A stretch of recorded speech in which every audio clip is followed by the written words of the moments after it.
네, 여러분 안녕하세요. 2020 경기 입문 콘서트 일제잔재 청산 시리즈의 사회를 맡은 소리꾼 윤석영입니다. 반갑습니다. 네, 2020 경기 입문 콘서트 일제잔재 청산 시리즈는 사단법인 아리수와 경기도의 협력으로 진행하고 있습니다. 각 분야별 전문가의 강연을 통해 우리 사회 곳곳에 남아있는 일제잔재를 청산할 수 있는 방법을 모색하는 자리를 마련해 나가고자 합니다. 본 행사는 경기도 지역 전역에서 총 9회에 걸쳐 펼쳐지는 행사인데요. 오늘이 일제잔재 청산 시리즈의 마지막 행사입니다. 오늘은 코로나19 사회적 거리두기 시행으로 인해 무관객 녹화로 진행하게 되었습니다. 네, 아리수에 대해서 좀 소개를 해드릴게요. 2005년에 창단된 사단법인 아리수는 사회적 기업이자 전문예술법인으로서 소외계층을 위한 문화나눔 사업과 인문학 행사 개최 등 다양한 문화예술 프로그램을 통해 공익활동을 해왔는데요. 이번 2020 경기 입문 콘서트에서는 코로나19로 인해 어려운 현실 속에서도 안전하고 의미 있는 행사 개최를 위해 최선을 다하고 있습니다. 자, 그럼 이제 본격적으로 오늘의 프로그램 속으로 들어가 볼까요? 네, 강연에 앞서 여러분들께 아주 신나는 무대를 선사하려고 합니다. 바로 마녀 컴퍼니의 무대인데요.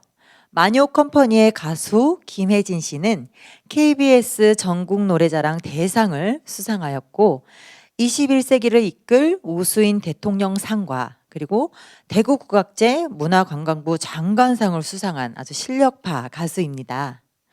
그리고 가수 최형석 씨는 히든싱어 3 윤종신 편 준우승을 하였고요. 아주 다양한 이력을 가지고 있습니다. 두 가수는 현재 마녀 컴퍼니에서 우리 고유의 노래를 알리고 보급하는 데 힘쓰고 있습니다. 타악에는 무형문화재 제5호 이수자 김평석 씨가 함께하여 더욱더 풍성한 공연을 펼칠다고 합니다. 그럼 큰 박수로 이분들을 모셔보도록 하겠습니다. 네, 안녕하세요. 가수 김혜진입니다. 1930년대는 일제감정기 시대로 굉장히 힘든 시대였습니다. 그때 국민들의 애환과 슬픔을 달래기 위해서 나왔던 음악이 있는데요. 바로 마녀라는 음악입니다. 이 마녀는 해악과 익살스러운 그런 코믹송으로 굉장히 재미있는 음악입니다. 그 중에서도 가장 대표적인 곡으로 오빠는 풍각쟁이 들려드리도록 하겠습니다.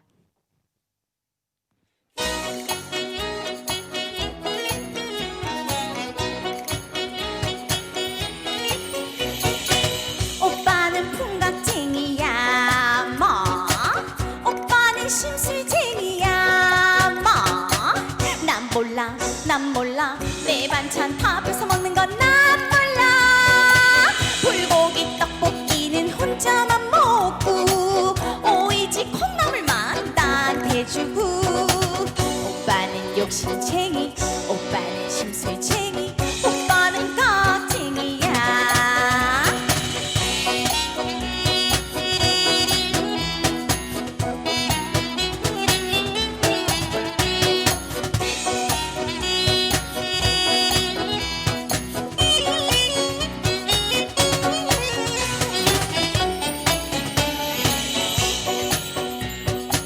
오빠는 트집쟁이야 뭐 오빠는 심술쟁이야 뭐 난 시려 내 편지 난 몰래 보는 건 난 시려 명치자 구경 갈 땐 혼자만 가고 심부름 시킬 때면 엉뻥땡하고 오빠는 핑계쟁이 오빠는 안달쟁이 오빠는 트집쟁이야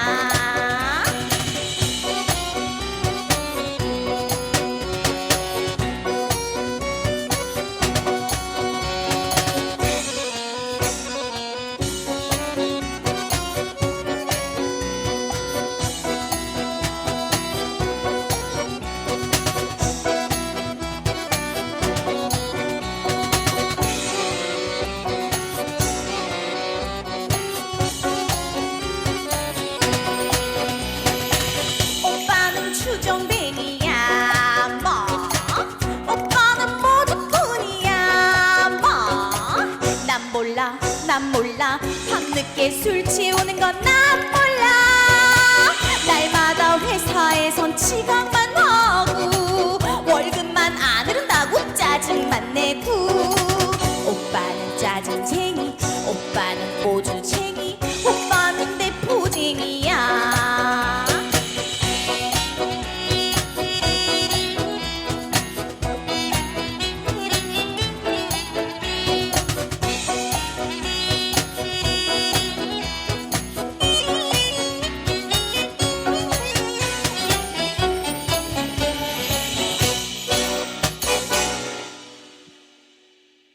네, 감사합니다.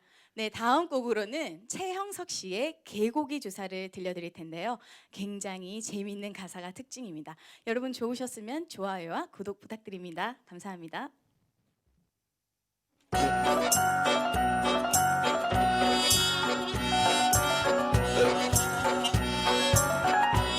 아우 취한다.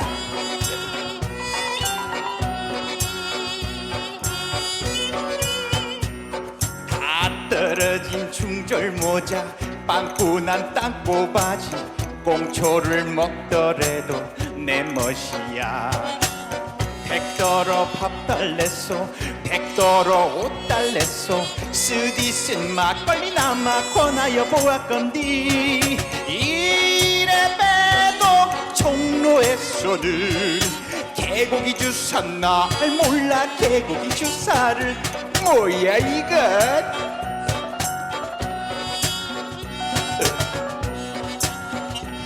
어우 좋다.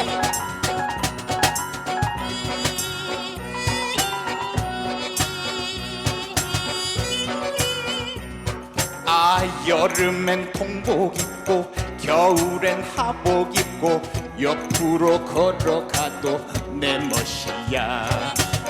백더러 밥 달랬소 백더러 옷 달랬소 쓰디쓴 막걸리 남아 권하여 보았건디 이래봬도 종로에서는 개고기 주사 날 몰라 개고기 주사를 뭐야 이건.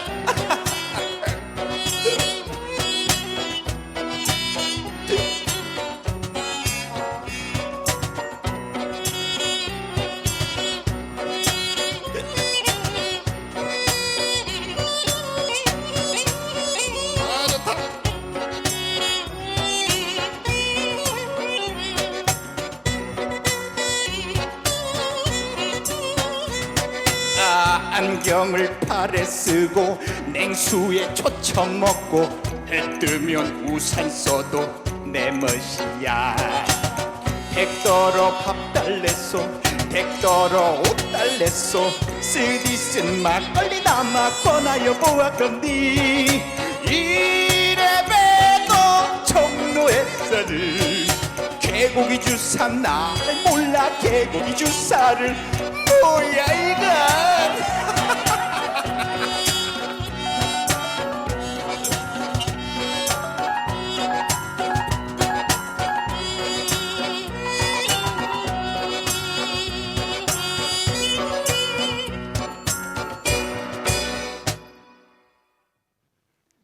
예, 방금 전에 제가 들려드린 곡은 개고기 주사라는 곡이었습니다. 예, 그리고 이제 마지막으로 들려드릴 곡은 전화일기라는 곡인데요. 예, 남자가 여자한테 이렇게 대시해서 전화상으로 이렇게 같이 사귀자고 이렇게 하는 그런 곡입니다. 예, 30년대 마녀 모던걸과 모던보이가 들려드리도록 하겠습니다. 예, 모셔보겠습니다.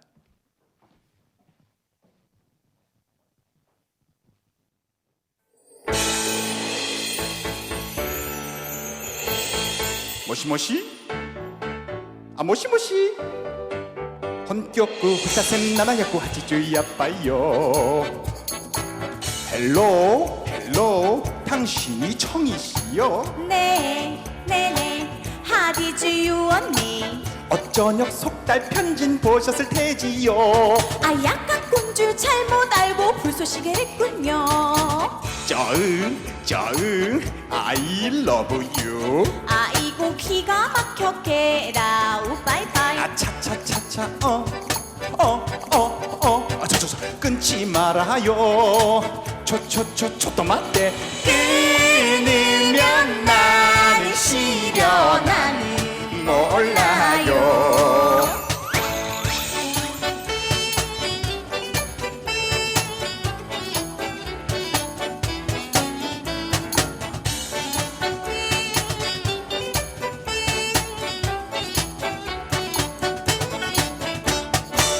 헬로 헬로 너무나 비싸구려. 호호 호호 별꼴을 타본다 대동강 풀리듯이 슬쩍 좀 녹구려.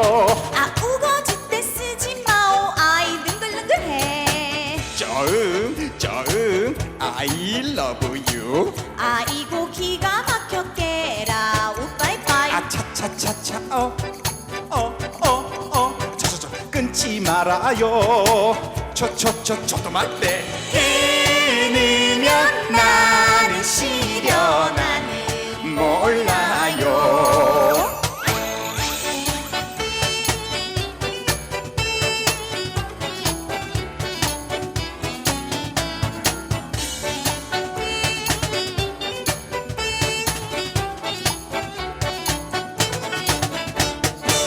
헬로 헬로 설아요 깍정아.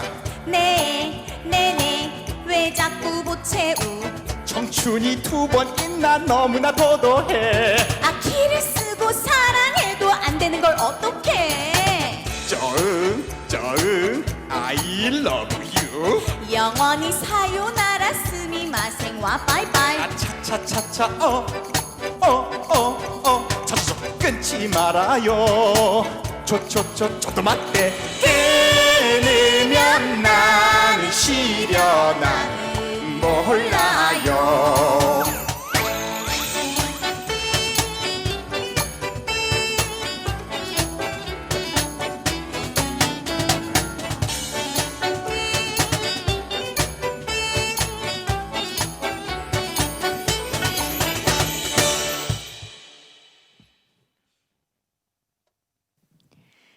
네, 어떻게 공연 신나게 감상하셨나요?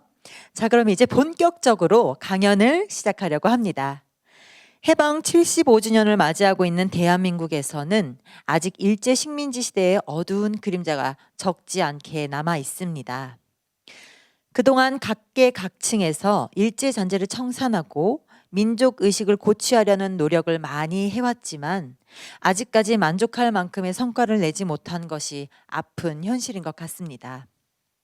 이와 관련해 오늘은 특별히 이준희 음악 평론가를 모시고 친일 음악과 우리의 민족 음악이라는 내용으로 강연을 들어보는 시간을 갖겠습니다. 네, 이준희 음악 평론가분을 소개해 드릴게요. 서울대학교에서 동양사학 및 중어 중문학을 공부하였고요. 한국고전대중음악 전공으로 한국학중앙연구원, 한국학대학원 박사과정을 수료하였습니다. 노래로 듣는 영화, 영화로 보는 노래 등 관련 논절을 발표하는 동시에 남인수 전집 등 음반을 기획 및 제작하였습니다. KBS 가요무대, 세월 따라 노래 따라, 국악방송 음악의 교차로 등 방송 프로그램에 참여를 해왔으며 옛 가요 사랑 모임 유정천리의 부회장을 또 맡고 계십니다. 또한 대중음악 및 대중문화 관련 강의를 성공회대 대학교에서 진행하고 계십니다. 자, 그럼 이제 이준희 음악 평론가분을 큰 박수로 모셔보도록 하겠습니다. 예, 오늘 준비한 궁극가요에 관한 내용을 말씀드릴 이준입니다. 자, 제목에 보시는 대로 식민 권력이 부른 노래라고 되어 있거든요. 이 궁극가요라는 것이 오늘날은 이제 많은 분들이 잘 모르시는 그런 어떤 과거의 유물 현상일 수도 있는데 한국 대중음악, 대중가요 역사 전체를 한 세기가 넘는 역사 전체를 통틀어놓고 보더라도 뭐랄까요, 가장 암울한 역사, 그리고 반드시 한 번쯤 짚고 넘어갈 필요가 있는, 그리고 제대로 된 이해가 필요한 그런 대중가요의 한 모습이라고 할 수가 있습니다. 오늘 준비한 내용은 이 궁극가요가 도대체 뭔가, 역사적으로 어떤 과정을 통해서 이런 것들이 만들어지고 유통이 되었는가, 또 그렇게 만들어지게 된 어떤 배경은 또 무엇인가, 그리고 실제 구체적인 작품이 어떤 모습을 가지고 있는가 이런 것들을 좀 나눠서 살펴보도록 하겠습니다. 일단 이 군국가요가 어떤 것인가 제 나름대로 좀 문장을 다듬어서 이렇게 한번 정의를 내려봤는데요. 정의치곤 좀 번거롭긴 하지만은 그래도 좀 읽어보겠습니다. 일본 군국주의 침략 전쟁에 직간접적으로 부응하기 위한 목적에 따라 만들어진 노래 가운데 이 상업적인 대중가요의 생산 또 유통 형식에 따라 유포된 것 여기서 이제 대중가요라는 것이 굉장히 또 중요한 의미를 가지고 있습니다. 세상에 뭐 다양한 음악들이 존재하는데 대중가요도 있고 대중음악도 있고 비대중음악, 뭐 작가음악이라고 표현할 수도 있겠지만 하여튼 그런 영역의 음악이 또 따로 있거든요. 그러니까 이 군국가요라는 것은 기본적으로 대중가요의 일부로 만들어진 것이라고 이해를 하시면 됩니다. 근데 대중가요가 이런 뭐 정책적인 이런 좀 선전선동의 도구가 되겠느냐? 사실 생각해 보면은 오늘날은 그런 것들이 많지 않지만은 과거 일제 시대 아니라도 70년대, 80년대에도 정책적인 목적에 부응하기 위해서 만들어진 노래들, 뭐 이런 막 건전가요 같은 것들도 많이 존재를 했거든요.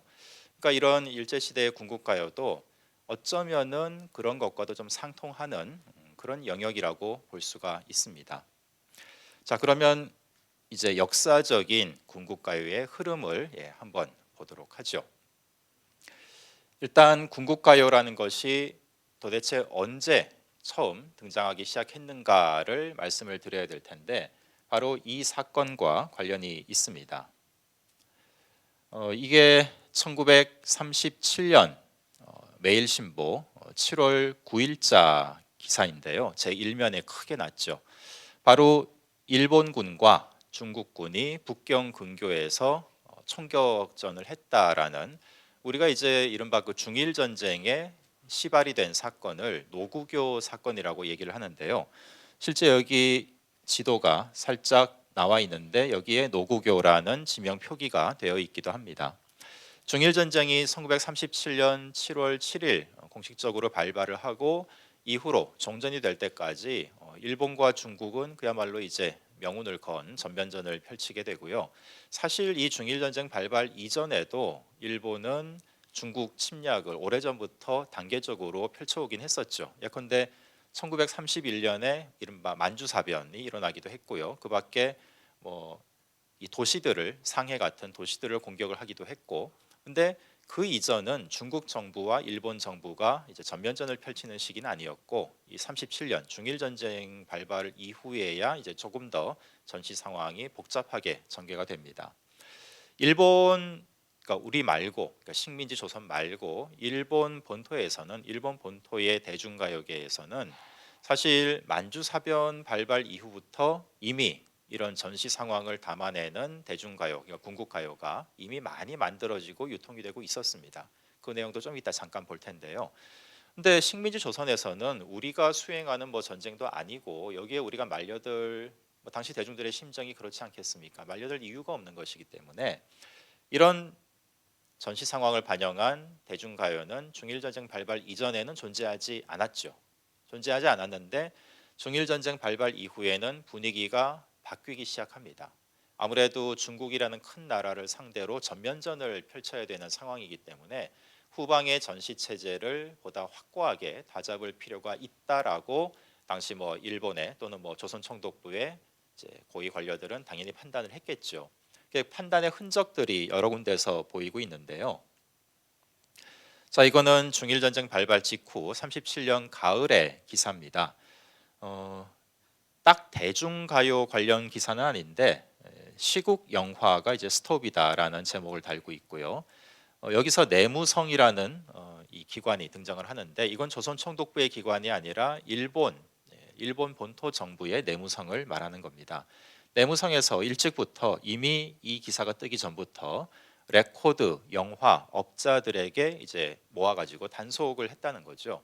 지금 전쟁이 전면전으로 확대가 되었으니 대중가요나 영화 같은 대중문화에서도 이런 상황을 적절하게 반영을 해야 한다. 전시 상황에 좋지 않은 영향을 미치는 그런 뭐 가요나 아니면 영화 이런 것들을 만들어서는 안 된다라는 이제 지침을 내린 겁니다. 그게 이제 보도가 된 건데 일본 본토 정부의 상황이긴 했지만은 사실 이런 방침은 지침은 조선 총독부에도 거의 그대로 100% 그대로 하달이 되는 것이기 때문에 이런 지침은 분명히 식민지 조선의 대중가요 업자들에게도 레코드사들에게도 그대로 하달이 되었던 것이 뭐 틀림이 없다고 봐야겠죠.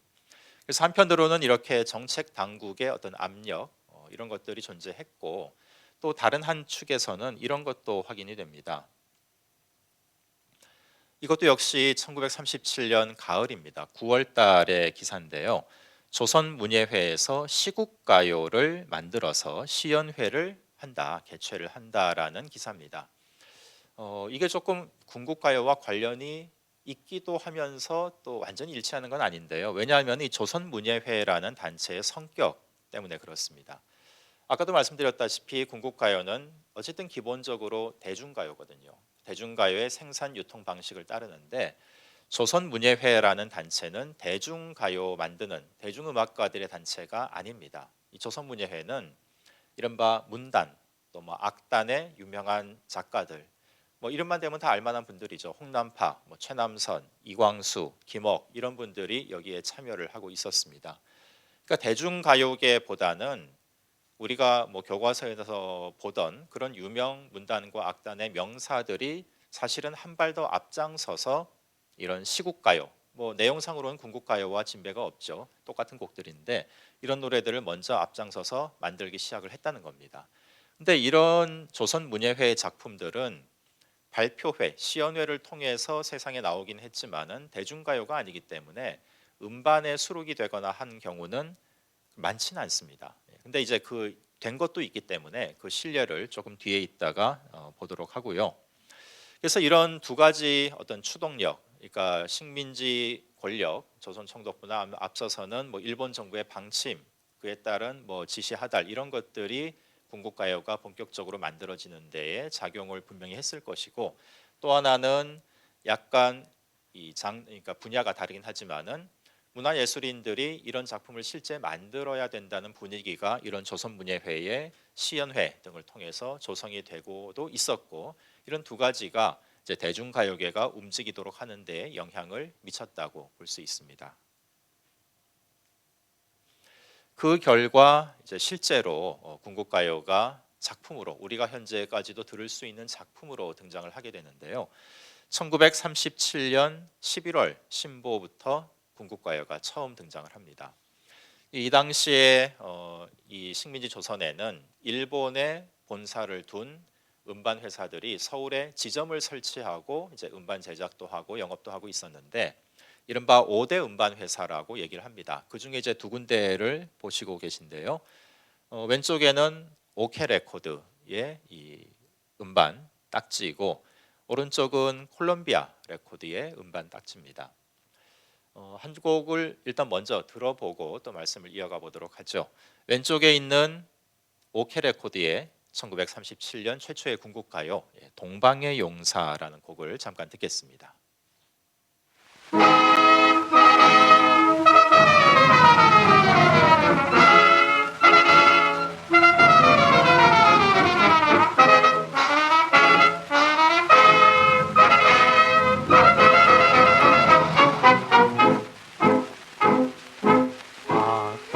넓은 벌을 지키는 용사 손에 작은 창검은 하나를 들고 보아라 동방에 빛나는 태양 소리쳐 부르나니 평화의 노래 라라라라라라라 라라라라라라라 물결을 치는 행진곡에 가슴이 뛴다.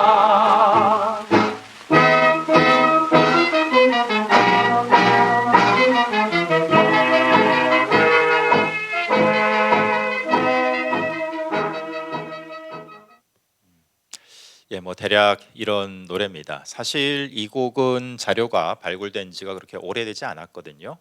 처음에는 동방의 용사라는 제목만 알고 있었던 상태에서는 이게 과연 군국가요인가 아닌가 저도 좀 긴가민가 했었는데 사실 이 음반이 발굴이 되면서 이제 확실하게 알 수 있는 것이 보시면은 제목 위에 애국가라고 적혀 있는 내용을 볼 수가 있습니다. 궁극가요는 몇 가지 특징이 있어요. 이 일제시대에 만들어진 궁극가요는 일단 가사를 들어보면은 뭐 당연히 너무나 확실하게 알 수 있겠지만은 상황에 따라서 가사를 알 수 없는 경우도 있습니다. 그럴 때는 이런 제목이나 또는 제목에 병기된 곡종명이라 그러죠.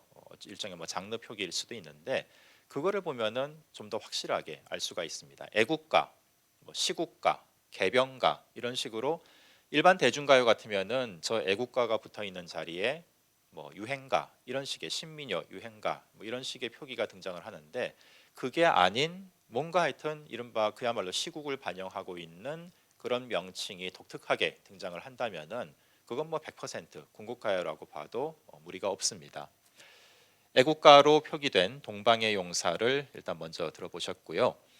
이 곡은 제목 아래에 보시면은 작사 작곡자 이름이 표기가 되어 있는데 나중에 다시 말씀을 드리겠습니다만 박시춘이라는 이름을 한번 또 기억을 해둘 필요가 있습니다.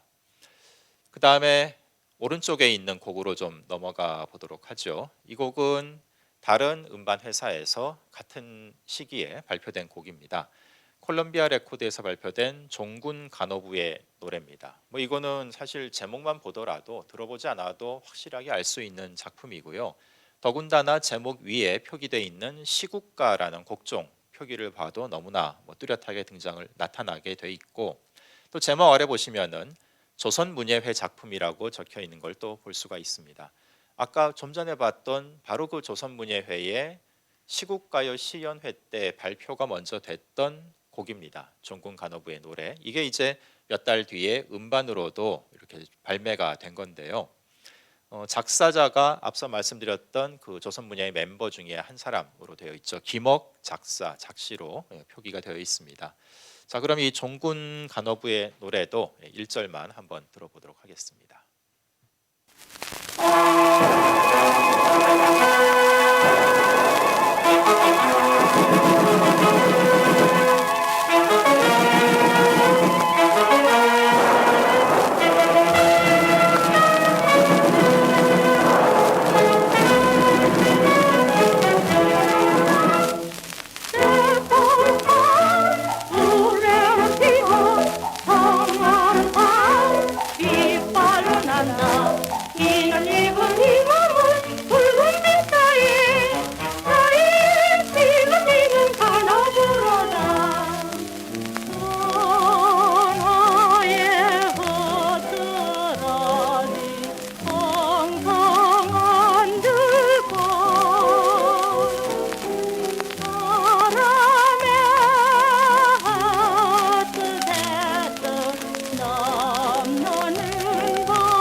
뭐 궁극가요답게 음악이 시작하자마자 뭐 총소리, 대포소리가 이제 등장을 하면서 곡이 진행이 되는데요. 그런 부분이 있는가 하면은 이 종군간호부의 노래는 전반부와 후반부가 음악 스타일이 많이 다르죠. 후반부 같은 경우는 굉장히 애상적인 멜로디가 전개가 되기도 합니다. 그러니까 궁극가요 하면은 약간 좀 군사적인 그런 군대와 관련 있는 그런 곡이기 때문에 뭐 빵빠레 울리고 뭐 행진곡풍의 그런 음악이 많죠. 그런 것들이 많긴 많은데 그런 것만 또 있는 건 아닙니다. 이 궁극가요라는 건 그래서 어떤 음악적인 특성만으로 판단하기에는 사실 좀 무리가 있고요. 가장 좋은 것은 아무래도 가사를 직접 오리지널 가사 그대로 확인을 해야만 판별을 할 수 있는 그런 영역이기도 합니다. 자, 이렇게 직접 들을 수 있는 자료들이 뭐 굉장히 희귀한 음반들인데요. 남아 있어서 이렇게 직접 들을 수 있기도 하고, 아직 음반 실물, 직접 들을 수 있는 음반 실물은 공개가 안 돼 있지만은 당시 신문 광고라든가 그 밖에 다양한 자료를 통해서 또 확인할 수 있는 곡들도 있습니다. 앞서 오케 레코드 또 콜롬비아 레코드의 궁극가요를 보셨는데요. 마찬가지로 당시 5군데 주요 음반 회사 중에 하나인 포리도르 레코드, 왼쪽에서 오른쪽으로 읽는 게 아니라 오른쪽에서 왼쪽으로 읽어야죠. 포리도르 레코드에서 1937년 11월 달에 신보로 발표한 곡들 중에 이게 신문 광고인데요. 맨 왼쪽에 보시면은 11월 신보 특별히 추가해서 낸 곡들이 있습니다. 그게 뭐냐? 역시 애국가라는 표기가 위에 보이고 있고요. 애국가로 노래 2곡이 등장합니다. 반도 의용대가 그리고 남아의 의기, 이런 곡들입니다. 제목하고 지금 곡종 표기만 남아 있고 실제 가사, 멜로디 이런 것들은 알 수는 없지만은 아까 말씀드렸다시피 일단 애국가로 표기된 이상은 뭐 100% 궁극가요로 보아도 뭐 의심할 바가 없는 거죠. 이렇게 포리돌 레코드에서 나온 곡도 있고 다른 뭐 빅타 레코드, 뭐 태평 레코드, 당시 주요 음반 5군데 주요 음반 회사에서 1937년 연말부터 38년 연초에 걸쳐서 다 최소 한 곡씩은 궁극가요를 다 발표를 합니다. 그러니까 이렇게 빠짐없이 한두 곡씩, 많이 하지도 않고요, 몇 곡씩 다 이렇게 동시다발적으로 궁극가요를 낸 걸 보면은 아까도 말씀드렸다시피 어떤 당국의 지침, 압력 이런 것들이 뭐 명시적인 문헌 자료로 지금 파악이 되는 건 아니지만은 분명히 있었을 것이라고 추정이 됩니다. 그런데 이런 궁극가요는 37년 연말, 38년 연초에 2-3달 동안 잠깐 발표가 되고 갑자기 또 뚝 끊어집니다. 안 나옵니다. 더 이상 만들어지지가 않거든요.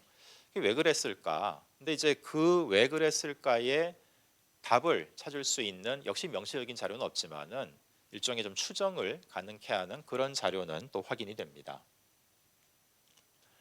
자, 이게 콜롬비아 레코드에서 처음 시국가요, 이 궁극가요를 발표할 때 그 당시의 기사입니다. 시청회를 열었다는 기사인데요. 전반부는 기사의 전반부는 뭐 그런 행사를 했다라는 소개 내용이니까 후반부를 좀 읽어보도록 하겠습니다.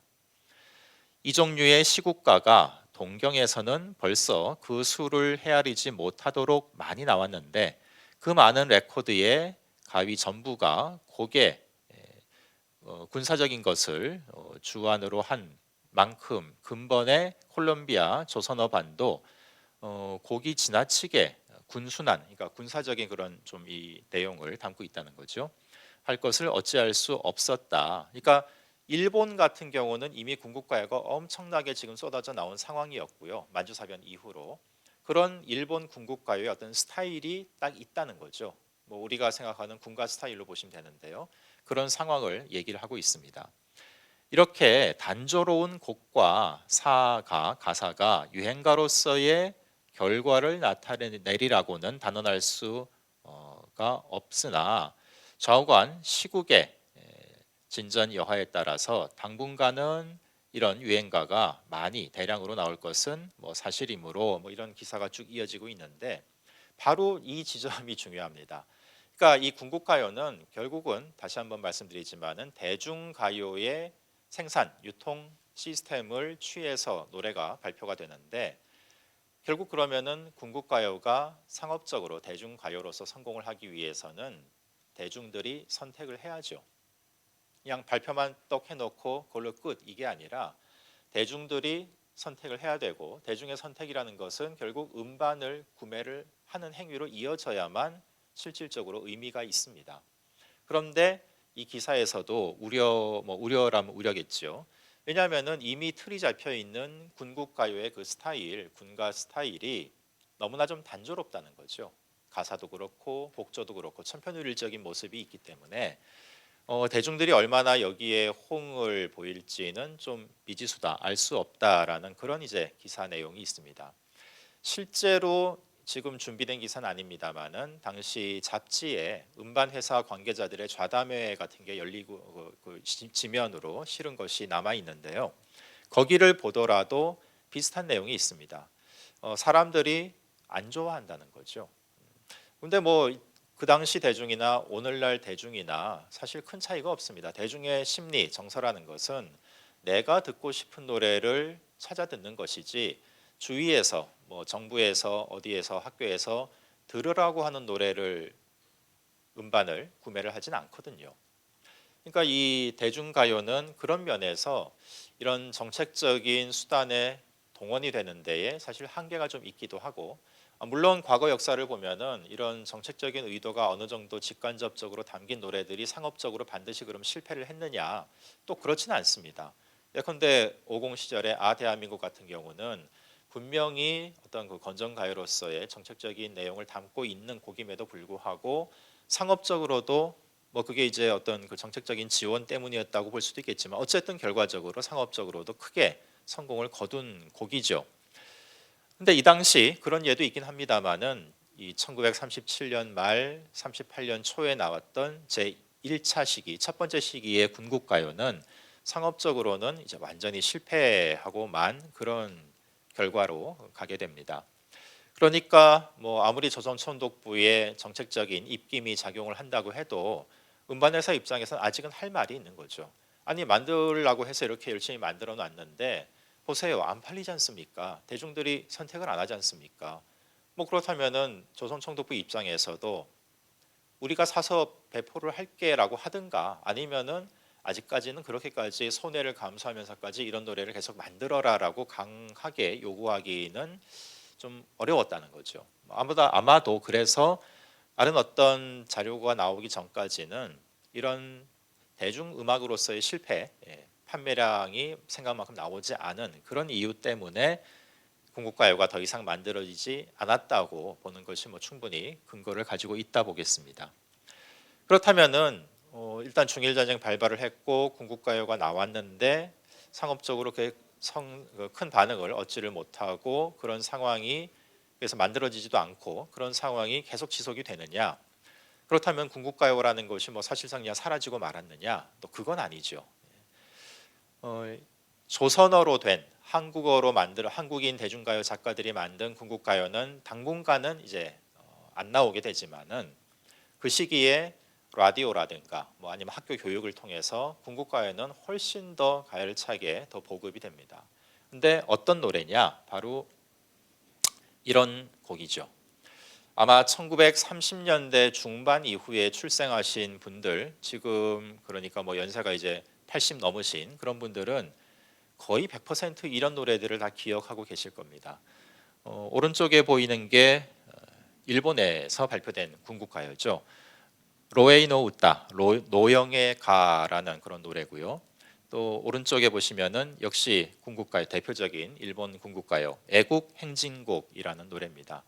두 곡 다 이 당시에는 그야말로 뭐 인이백이도록 자다가도 꿈속에도 나타날 만큼 그 정도로 많이 방송이면 방송, 뭐 길거리에서도 들리고요. 그 정도로 많이 보급이 됐던 곡입니다. 둘 중에 일단 하나만 잠깐 들어보려고 준비를 했는데요. 로에이노 우타, 로영의 노래를 한번 들어보겠습니다.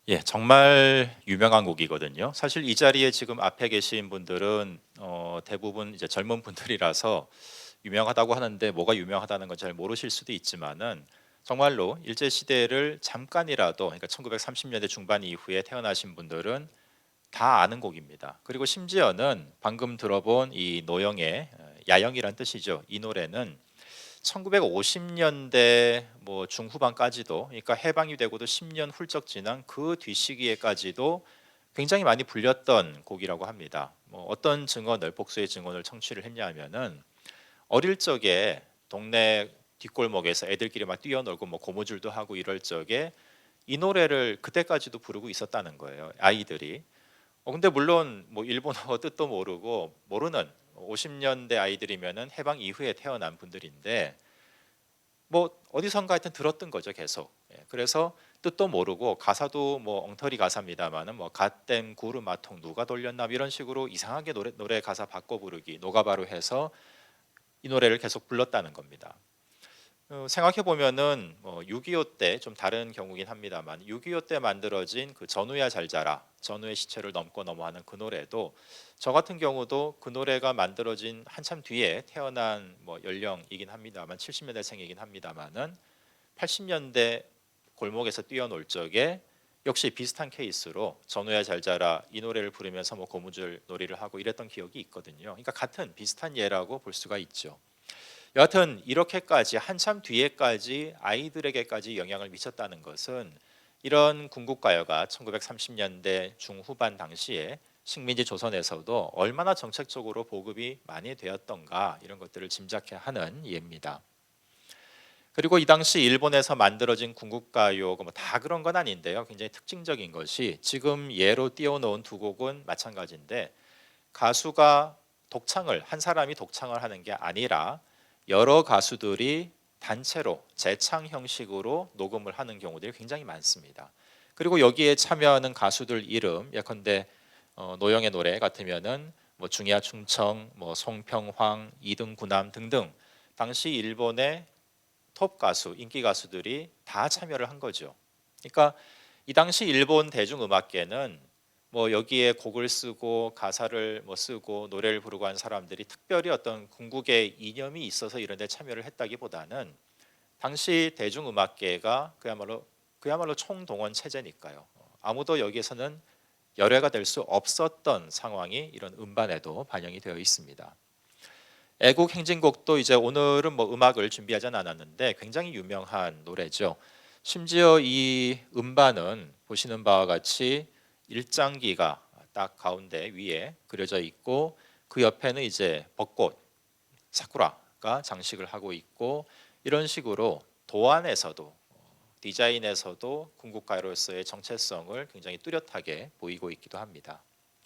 그래서 이런 노래들이 계속해서 보급이 되었기 때문에 굳이 한국에서 활동하는, 서울에서 활동하는 우리 한국인, 조선인 대중가요 작가나 가수들이 궁극가요를 당분간 만들지 않더라도 궁극가요라는 자체는 이미 충분히 넘쳐나고 있던 그런 상황이었죠.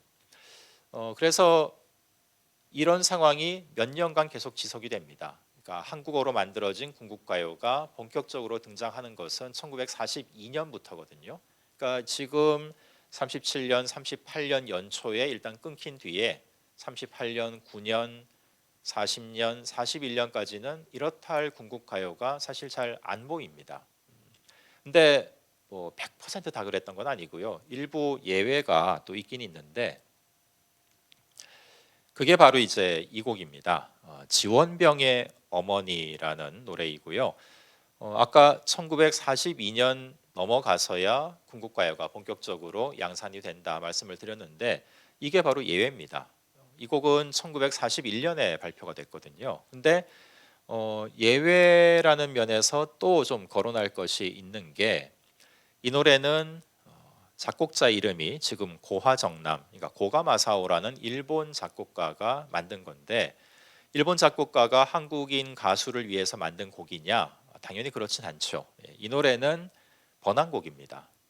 그러니까 한국인 작가들이 만든 궁극가요는 아니라는 거죠. 번안곡이고 일본에서 먼저 발표가 되었던 원곡이 따로 있고 워낙 그 원곡이 이제 일본에서도 크게 히트를 하다 보니까 거기에 가사만 얹어서 이제 조금 이른 시기에 여기서도 궁극가요로 나오게 된 그런 작품입니다.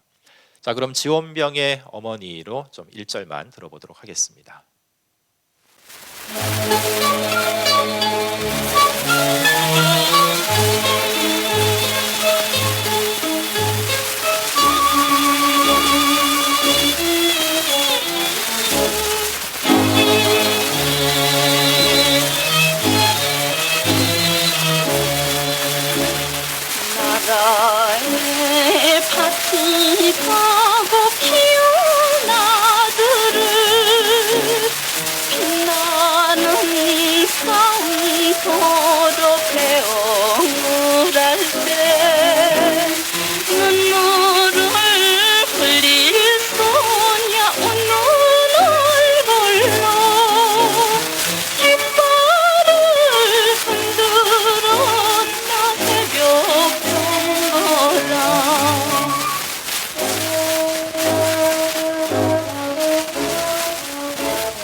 이런 노래입니다. 원래 일본에서 발표될 때의 제목은 지원병의 어머니가 아니라 군국의 어머니라는 제목이었는데요.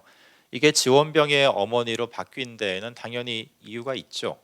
왜냐하면은 당시 식민지 조선의 상황에서는 일본은 이미 징병을 하던 때입니다. 다 군대에 끌려가던 시절인데 당시 식민지 조선에서는 징병제가 실시가 되지 않았거든요. 징병을 하긴 하는데 그거는 정말 제일 막바지에 가서나 징병을 하게 되고, 이 당시에는 지원병입니다. 손든 사람만 군대 가게 해주겠다는 건데, 사실 이 지원병도 정말 100% 자발적인 그런 건 아니었죠. 끌려가는 경우도 허다했고. 근데 이렇게 징병을 실시를 안 한 이유는 사실 일본 입장에선 나름 합리적인 선택일 수가 있는 게, 물론 군대에 보낼 젊은 남자들 인적 자원은 매우 부족한 상황이죠 현재. 그렇지만은 식민지 이 신민들을 동원하기에는 주저가 당연히 될 수밖에 없습니다. 조선인들에게 군인을 보낸다는 것은 총칼을 이제 쥐어준다는 뜻인데 믿을 수가 없죠. 식민지 조선의 그 사람 백성들을, 신민들을 믿을 수가 없는 상황이라서, 그래서 이제 지원이라는 형식을 통해서 일부만 선별적으로 받아서 이제 군대를 보내는 형식을 취했고, 전면적인 징병은 1944년부터 이제 시행을 하게 됩니다만은 그 막바지니까요 그때는. 여하튼 이 지원병의 어머니가 아마도 거의 유일한, 물론 이제 단정할 수는 없습니다. 왜냐하면 이 당시에 발표된 대중가요가 모든 자료가 100% 지금 다 오픈이 되어 있는 상태는 아니기 때문에 이 지원병의 어머니 외에도 1942년 이전에 발표된 군국가요가 있지 않느냐 이렇게 제시될 수는 있지만은 현재 나와 있는 밝혀진 자료로서는 유일한 예외적인 곡이 바로 이 노래입니다. 그런데 이런 예외적인 상황은 오래가질 못하죠. 이제 본격적인 군국가요가 양산되는 시기로 넘어가 보도록 하겠습니다. 1941년 12월 9일자 매일신보입니다. 아시겠지만은 1941년이면은 이 땅에서 한글로 조선어로 간행되는 종합중앙지는 매일신보 하나밖에 없었습니다. 조선일보, 동아일보 이런 신문들은 이미 1940년에 폐간이 됐고요. 유일하게 이제 우리가 이런 자료를 접할 수 있는 게 매일신보인데, 매일신보가 전하고 있는 바로 이제 진준만 습격 사건의 기사입니다. 굵직한 제목만 보면은 오른쪽에 사설을 보시면은 선전대조가 환발. 그러니까 이 일본 왕이 천황이 미국에 대해서 선전포고를 그러니까 공식적으로 전쟁을 선언하는 그 조서를 내렸다는 그런 내용이고요. 또 왼쪽에 보시면은 미 태평양 함대가 괴멸되었다. 실제로 이 당시 기습 공격을 해서 진주만에 정박해 있던 미국 함대가 엄청난 타격을 입은 건 사실이죠. 이렇게 12월 달에 기습 공격으로 해서 이제 이른바 태평양 전쟁, 그 당시 일본에서는 대동아 전쟁이라는 표현을 쓰기도 했습니다만은 본격적인 중일 전쟁과는 또 다 차원이 다른 그야말로 이제 세계적인 차원에서의 전쟁 시스템으로 이제 돌입을 하게 됩니다.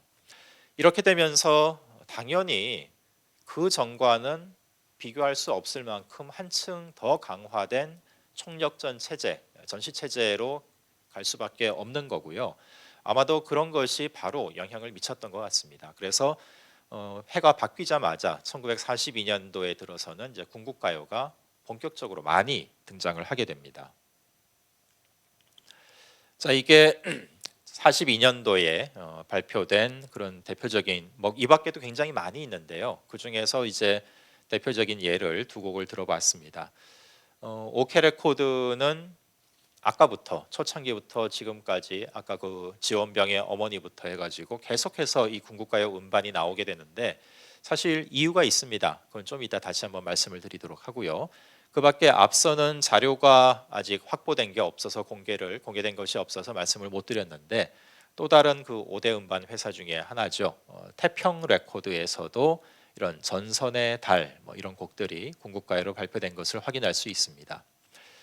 1942년, 3년 이 두 해 동안에 많이 만들어진 군국가요 가운데에서도 지금 이미지를 띄워놓은 아들의 혈서라는 노래는 궁극가요 치고는 좀 많이 알려져 있는 곡이고요.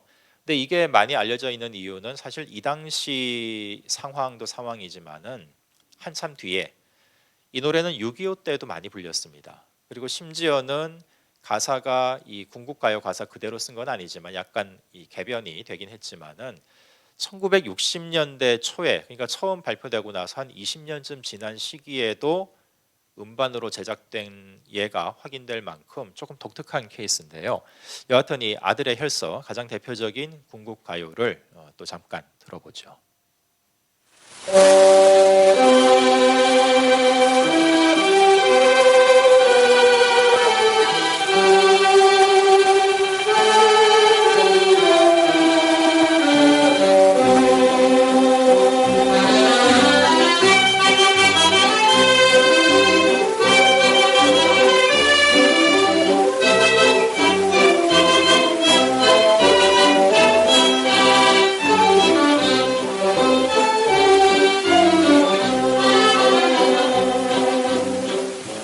어머님 전에 이거를 수 없노니 병정이 배운 것도 어머님 은혜 나라에 바친 목숨 환고 향하올 적에 쏟아지는 적탄 날에 죽어서 가오니다.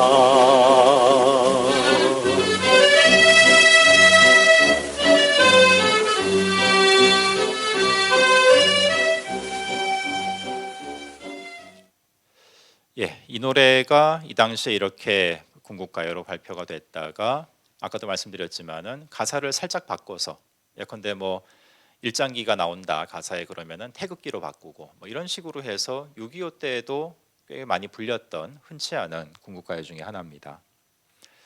또 다른 곡들을 보면 이런 노래들도 있는데요. 이거는 이제 조금 지리적인 지도를 펼쳐놓고 보시면 좀 이해가 되실 곡들인데 왼쪽에 띄운 그림은 아류샨 천리라는 제목으로 되어 있는 곡입니다. 알류산 열도가 어디냐면은 그야말로 뭐 수천리 바뀌죠.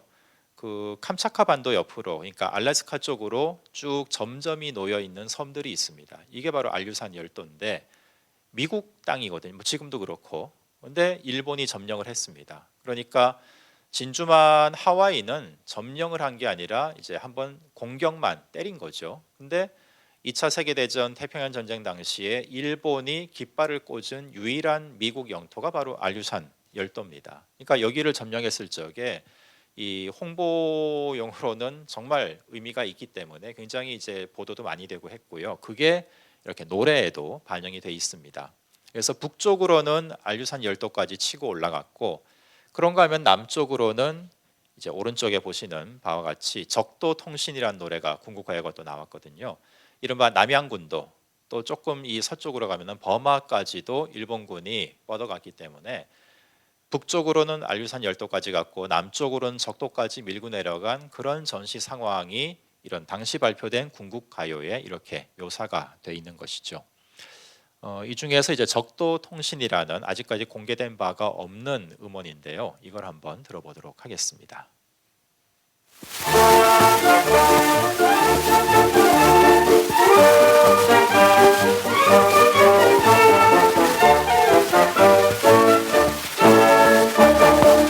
이와라지 강가에 뱃노래도 즐겁다 희망의 야sem새가 파도다에 웃는다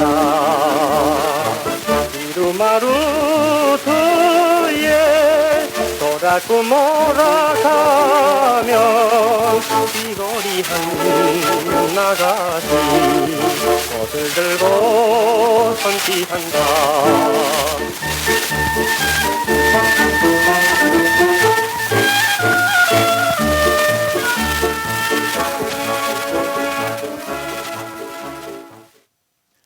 예, 1943년 연초에 나왔던 이 적도 통신이라는 곡을 들어보셨습니다.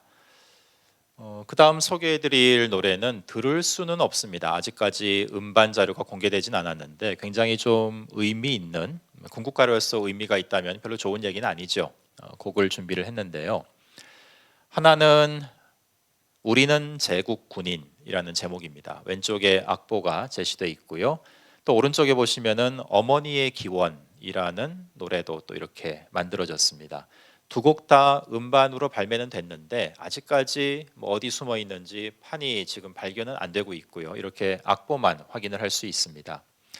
이 두 곡이 의미가 있는 것은 이른바 공모, 가사 공모를 통해서 만들어진 궁극가요라는 점에서 좀 주목을 할 필요가 있는데요. 일본에서는 앞서 잠깐 예로 보여드렸던 뭐 애국행진곡 뭐 이런 노래들은 가사 공모를, 대대적인 가사 공모를 통해서 만들어진 경우가 굉장히 많습니다. 근데 식민지 조선에서는 그런 경우가 많지 않거든요. 그럴 만도 한 것이 대중들의 어떤 호응이랄까 이런 것들이 과연 뭐 대대적으로 공모를 한다고 했을 적에 많이 응모를 할까, 솔직히 좀 미지수기 때문에 그런 차원에서도 아마 많이 하지 않았던 것 같은데, 하여간 이 1943년 가을입니다. 거의 궁극가요 막바지 단계에서는 실제 이제 여기서도 공모를 하게 됩니다. 그래서 여기에 당선된 가사에다가 기존 기성 활동하고 있는 작곡가들이 멜로디를 붙여서 이렇게 하나의 작품으로 만들어지게 됐고요. 여기 가사에 당선된 사람들에게는 굉장히 많은 상금도 부상으로 주어지기도 했다고 합니다. 사실 아까도 말씀드렸다시피 아직 음반이 안 나왔기 때문에 좀 더 나아간 논의를 하기 위해서는 좀 찾아야 될 자료 중에 하나죠. 악보 밑에는 뭐 군사령관 포상이라는 글자도 보이고요. 정복과 또 연맹, 국민총력 조선연맹이겠죠. 추천 작품이라는 기사도 보이는데 방송을 통해서도 조금은 보급이 됐던 그런 곡으로 지금 기록이 남아 있기도 합니다. 예, 그러면은 이어서 궁극가요 제작의 배경을 좀 간단하게 또 살펴보도록 하겠습니다. 자, 이 궁극가요가 이렇게 1942년부터 43년까지 활발하게 제작이 되었던 데에는 그 당시에 당국의 압력도 물론 중요하게 작용을 했겠지만은 그 전부터 존재했던 몇 가지 조건을 또 살필 필요가 있는데요. 이게 1933년의 신문 기사입니다. 레코드 취체 규칙을 발표했다는 제목이 보이는데 음반 검열입니다. 그러니까 궁극가요가 나오기 훨씬 전부터 음반으로 발표되는 대중가요 작품에 대한 검열은 이미 오래전부터 시작이 되고 있었고요. 이런 것들이 음반업계에 종사하는 사람들에게 자기 검열을 강화하는 일종의 그 압력 장치로 작동을 하고 있었다. 이게 이제 궁극가요가 42년 이후에 본격적으로 나오는 데에 중요한 배경이 되었을 것으로 짐작이 됩니다. 그리고 이런 검열은 아까도 보았던 중일전쟁 발발 이후에 대폭 또 강화되는 모습도 보이는데요. 오른쪽 기사에 보면은 필름 레코드 인정위원회를 설치한다. 이거는 이제 검열은 검열인데 이런 것들을 하지 말라는 검열이 아니라 이런 것들을 하면은 조금 뭔가 혜택을 주겠다라는 약간 포지티브한 그런 검열 방침이 37년도에 발표가 되고요. 왼쪽에는 하지 말라는 뭐 그런 내용으로 좀 네거티브한 그런 검열 방침도 확인이 됩니다. 38년 연초에 발표된 기사인데요. 이 보면은 뭐 개선을 취급해서도 안 되고 군대에 나가면은 죽어서만 돌아올 수 있다는 거죠. 살아서 돌아오는 거를 궁극가요에 담아서는 안 된다는 내용 등 당시 전시 대중가요, 궁극가요에 대한 구체적인 지침이 여기 기사에 등장을 하고 있습니다. 그런가 하면은 사실 더 중요한 문제일 수도 있는데요. 1941년에 바로 조선연예협회라는 조직이 발족을 합니다. 음반 검열이라는 거는 작품에 대한 통제거든요. 뭐 이런 걸 하지 말아라 또는 하라는 양쪽 어느 정도든 간에. 근데 이 조선연예협회라는 단체는 인적인 통제입니다. 조선연예협회에 회원으로 가입을 시키고 회원 가입을 하지 못한 사람들은 일체의 연예 활동을 하지 못하도록 장치를 해놓는 거죠. 그리고 회원이 되기 위해서는 사상 검증을 거쳐야 됩니다. 그리고 통과한 사람들한테만 이제 증명서를 발급을 해주고 무대에 설 때도 증명서가 없으면은 안 된다는 거죠. 그런 시스템을 구축을 하는데 바로 이게 조선연예협회, 나중에는 이제 단체 통합을 통해서 조선연극문화협회로 이름이 바뀌기도 하는데요. 거기에서 실제 발급한 기예증입니다. 기예자 증명서라고 되어 있고요. 음악 분야에서 활동한 분이 이걸 받았기 때문에 음악이라는 저 도장도 보입니다. 만약에 기예자 증명서, 기예증을 받지 못하면은 일체의 활동을 하지 못하고, 그렇다면은 그 다음 코스는 어떻게 되느냐? 징용이든 징병이든 가야 된다는 거죠. 젊은 남자들이 대부분 당시 가수나 작가로 활동을 하고 있었으니까. 그래서 지금 보면은 굉장히 의외의 그분까지는 아닐 줄 알았는데라는 식으로 약간 의외의 인물들도, 그러니까 궁극가요는 말하자면은 예외가 없었다는 거죠. 당시에 활동을 하는 이상은 바로 이 인물이 대표적이지 않을까 싶은데요. 흔히들 일제 식민지 치하에서 민족의 어떤 피압방 민족의 서름을 표현한 대표적인 작품으로 눈물 젖은 두만강 같은 곡을 얘기를 많이 하는데, 바로 그 눈물 젖은 두만강을 부른 가수인 김정구라는 분도 궁극가요를 당연히 불렀습니다. 김정구 아니라 누구라 하더라도 징용 징병을 가고 싶지 않은 바라면은 당연히 기회증 받아야 되는 거고, 기회증 받기 위해서는 이런 음악 활동을 안 할 수는 없는 거죠.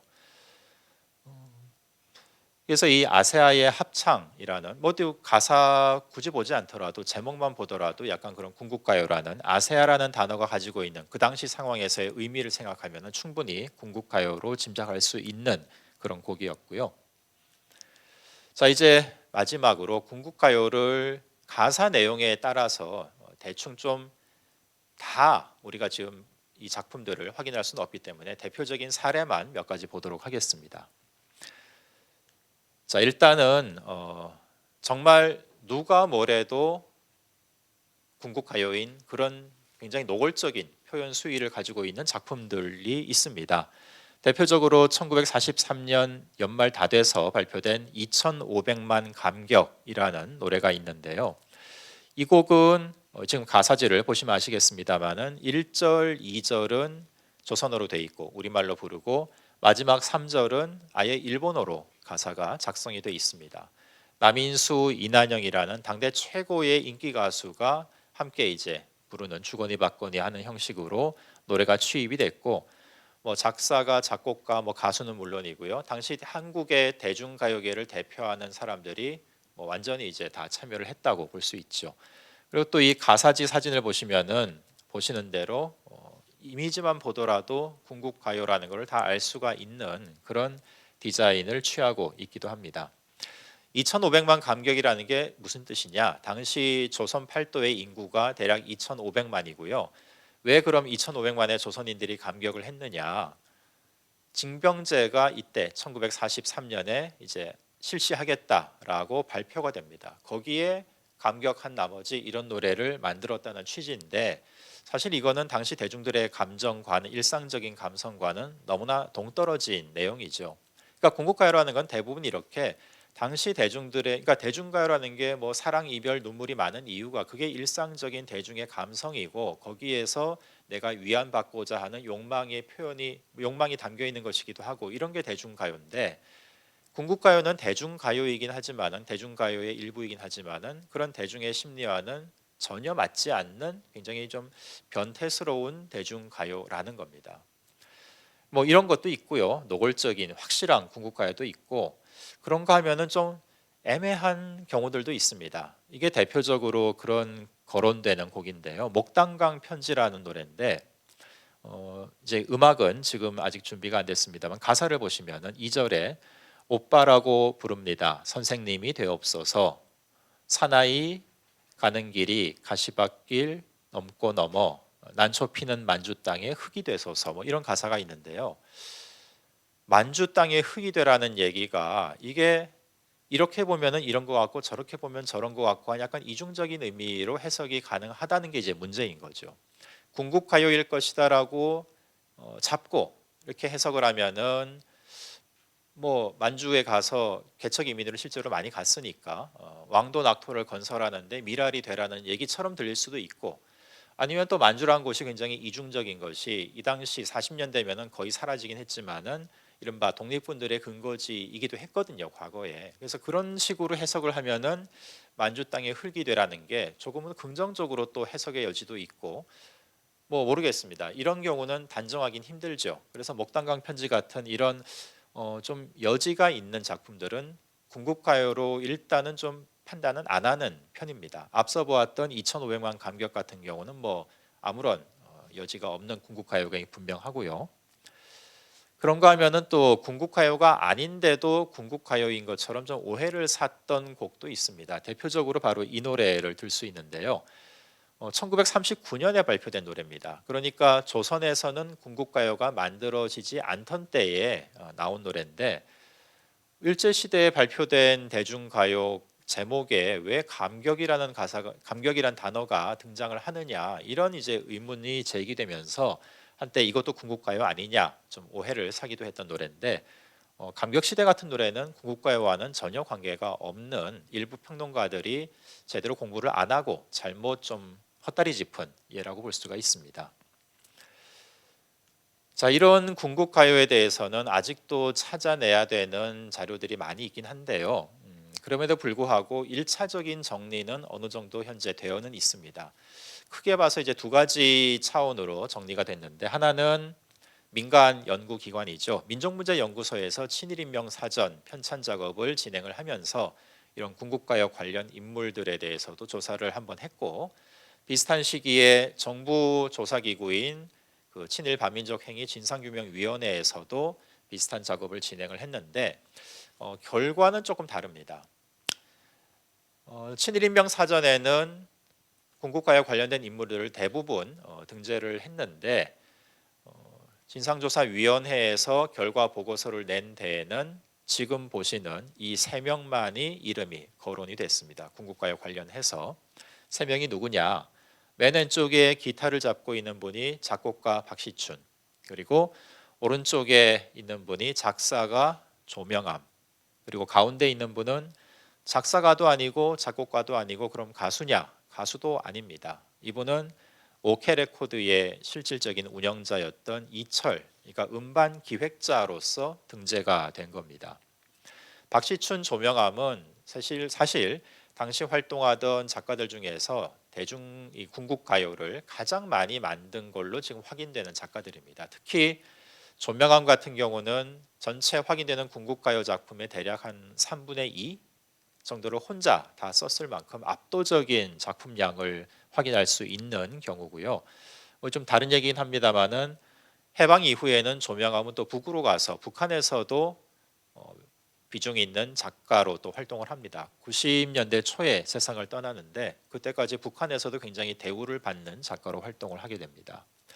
어쨌든 이 세 사람이, 한 사람은 곡을 제일 많이 써서, 한 사람은 가사를 제일 많이 써서, 또 한 사람은 제작을 제일 많이 해서, 게다가 이 중간에 이철은 아까 잠깐 봤던 인적 통제기구인 조선연예협회 초대 회장이기도 했거든요. 그래서 그런 이유로 최종적으로 등재가 됐던 세 사람입니다.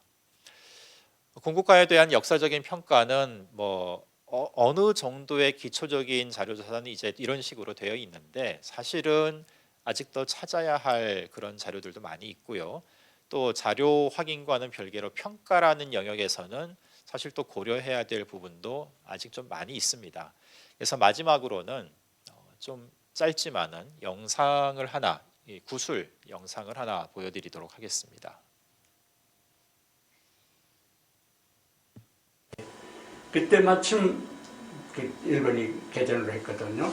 진주만을 폭격해서. 그래서 그때 전 단원을 명추장에다가 성층 저쪽 코너에다가 모아놓고 이철 씨가 눈물을 흘리면서 그때 얘기를 한 적이 있어요. 시국이 이렇다. 그러니까 우리들이 앞으로 어떻게 될 줄 모르겠다. 우리가 이 단체를 유지할 수가 있을 것인지 이렇게 눈물을 흘리면서, 그러니까 우리가 그 많은 각오를 가지고 뭘 해야겠다는 얘기를 쭉 하셨어. 그러니까 그러고 나서는 나는 앞이 캄캄했어요. 예, 이 영상에 등장하는 분은 1년 전에 세상을 떠나신 작곡가 손석우 선생입니다.